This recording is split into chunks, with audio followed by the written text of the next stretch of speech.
Laresiga na biglang natasan matapos sumugong online ang usap-usapang may espesyal na tao mano sa buhay ni Donnie Pangilinan.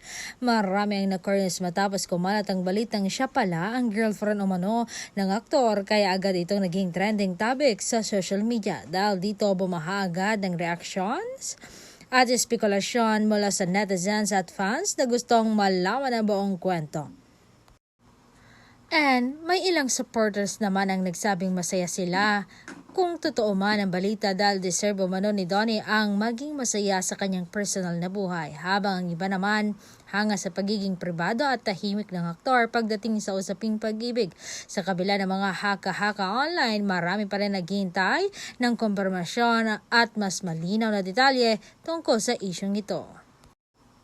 Isa lang ang sigurado, usap-usapan ngayon ang pangalan ni Donnie Pangilinan sa social media.